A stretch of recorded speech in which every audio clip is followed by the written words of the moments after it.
Hi, Tom here. Welcome to today's video. This week feels different. Not in a roaring way. Not in a theatrical way. But in a way that you can feel deep inside. Like something heavy that you've been carrying is starting to lift. Pisces, this is the beginning of that shift. Over the last few cycles, you have felt emotionally tired. Thinking about the past. Replaying situations in your mind.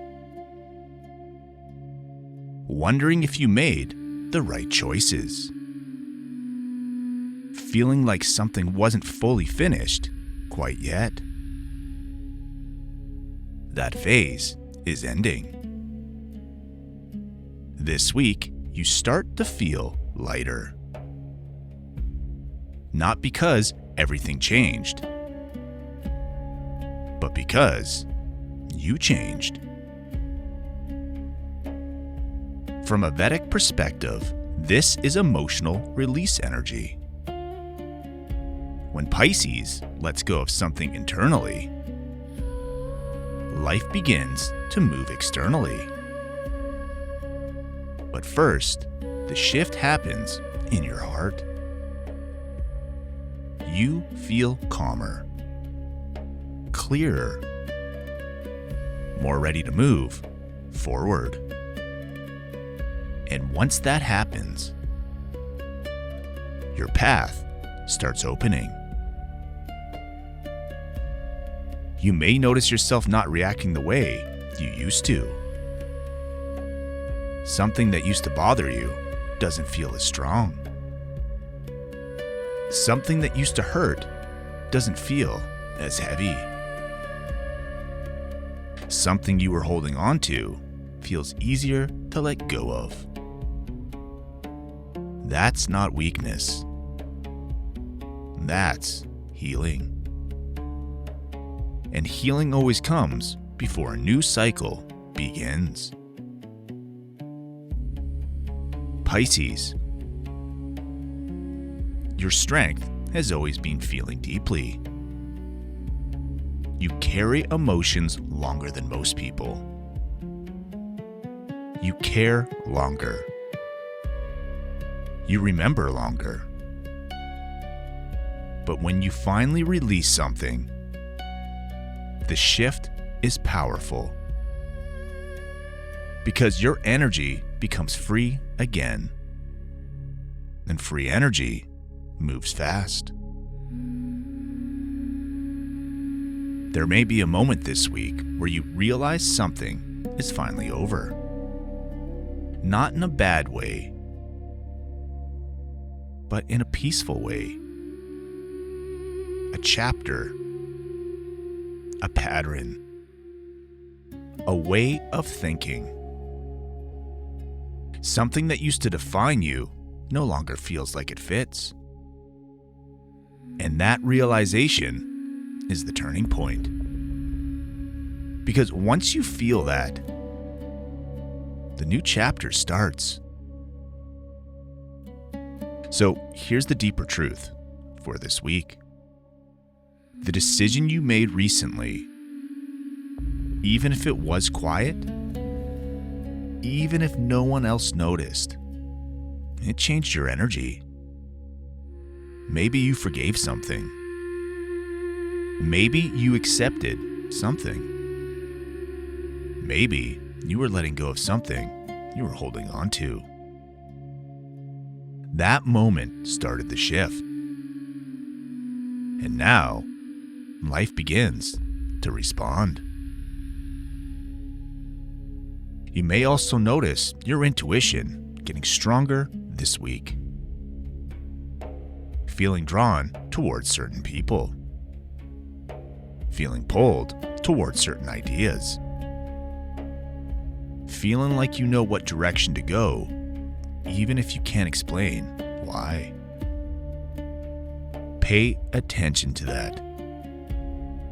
Your intuition always activates when a new cycle begins. There may be opportunities starting to appear slowly. Nothing huge yet,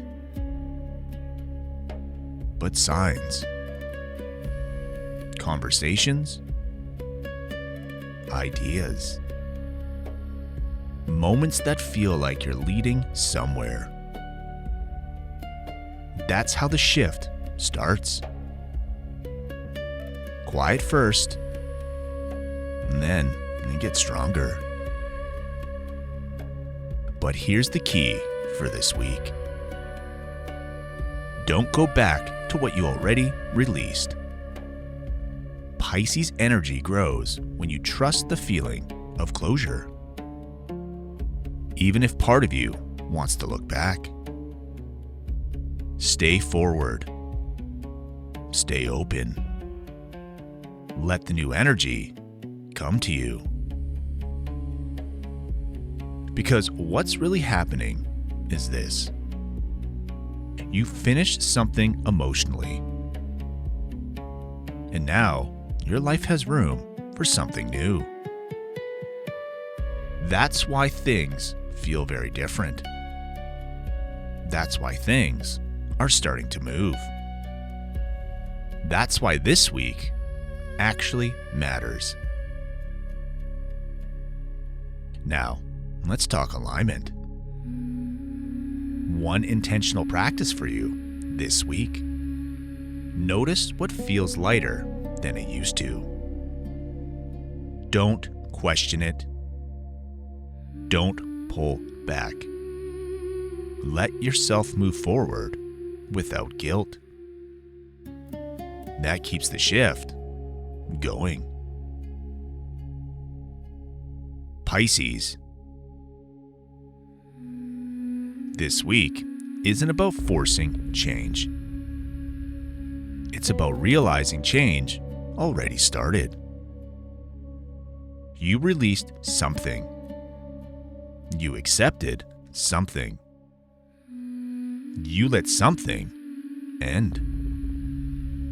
And now, the new chapter begins. Stay open. The shift is happening, whether you like it or not.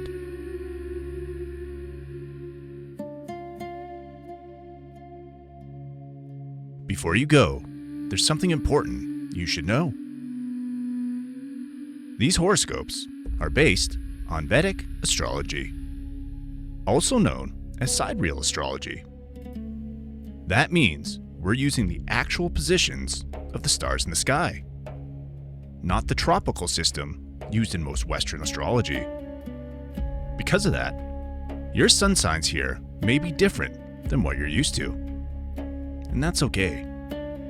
In Vedic astrology, we don't start with the sun sign. We start with the moon sign, because the moon represents your mind, emotions, and how life is experienced day to day. First, always watch this for your Vedic moon sign. That's where this horoscope will feel the most accurate and personal. Next, I recommend watching for your rising sign, also called your ascendant or lagna. Your rising sign shows how these energies show up in your physical life, your body, your environment, and the situations unfolding around you. Then, you can also watch for your sun sign, which adds insight into your identity, confidence, and sense of purpose during this time. And if love, relationships, creativity, or money are major themes for you right now, I also recommend checking your Venus sign, called Shukra in Vedic astrology, for an extra layer of clarity. For weeks where things feel intense, faded, or life-shifting, it can also be helpful to look at your lunar nodes, Rahu and Ketu. These show where growth is pulling you forward and where old patterns are asking to be released. To find your correct placements, make sure you're using a Vedic or sidereal natal chart, not a tropical one. Once you know your moon, rising, sun, and Venus signs, and optionally Rahu and Ketu, you'll get a much deeper and more complete understanding of what's unfolding. If this message resonated with you, please like the video. It truly helps support this channel and allows these messages to reach the people who actually need them. And if you're enjoying these weekly Vedic horoscopes, consider subscribing so you don't miss future messages for your signs. You are not one sign. You are a system of energies, learning how to work together. Take care and be calm.